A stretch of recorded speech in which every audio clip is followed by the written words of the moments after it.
to make sure that we got clear skies for some of those races. I feel really bad about the storms that came over. We've had like 3 afternoons in a row, and they were all out there this afternoon, and it just slammed it, just drenched the area.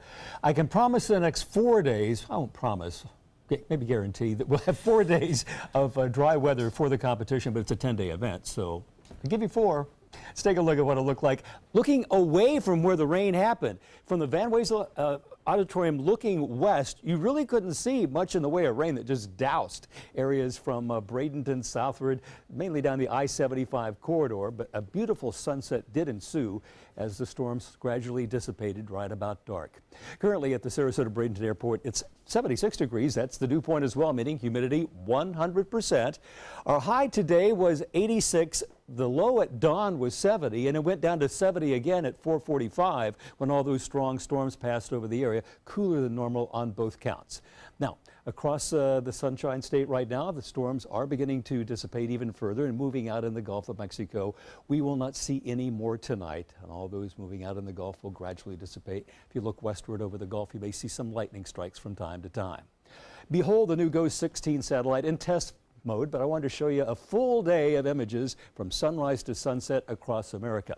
Now let's put the fronts and jet stream over that, and we're seeing signs that the seasons are changing with this big dip in the jet stream bringing mountain snow, very cool weather here. On the other side, this high is bringing in hot air in the mid-90s, record highs from Chicago to Minneapolis, St. Louis, all through this area has been very hot for about 5 days.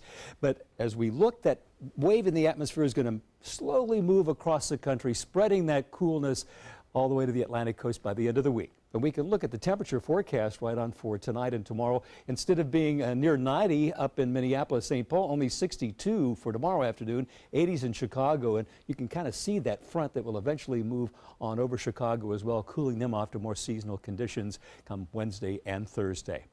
Now, what about the tropics? Well, here is Maria, but do you remember Hurricane Lee, this tiny little hurricane in the Atlantic? It was a hurricane long before Maria hit Puerto Rico. It was just off the coast of Africa, and it was a hurricane for like several hours, and then its remnants just drifted across the Atlantic, and here it is, just doing loop-de-loops out here in the mid-Atlantic, really not threatening anyone.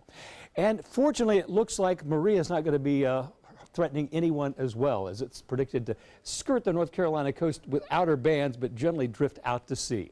Let's look at that forecast from the National Hurricane Center. Right now, 90-mile-per-hour winds is a Category 1 storm, but still very well defined with those spiraling bands.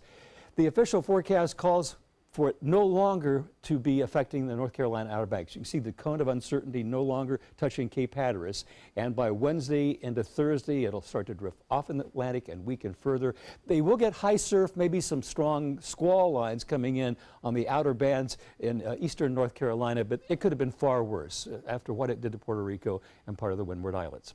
Now here's our forecast on the Sun Coast for the next 2 days, showing the storms are gone. Look at this. All day Monday, you're not seeing any rain. Well, you're not supposed to see any rain there. And not going to see any rain on Tuesday as well. So if you see any showers, they're going to be in the interior. I think right along the coast, we will remain dry.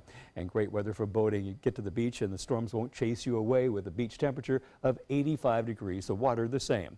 Here's my forecast for tonight. Look for it to be partly cloudy and mild. Our low temperature 73. And for tomorrow, a partly sunny and warm day, high 89. And here's your 7-day outlook. Only a 20 to 10% chance of rain right on through Thursday. That's great for the competition. 50% chance on Friday, and about an equal amount next weekend. We'll hope it stays dry for that rowing competition, but I give you 4 good days. That's our weather.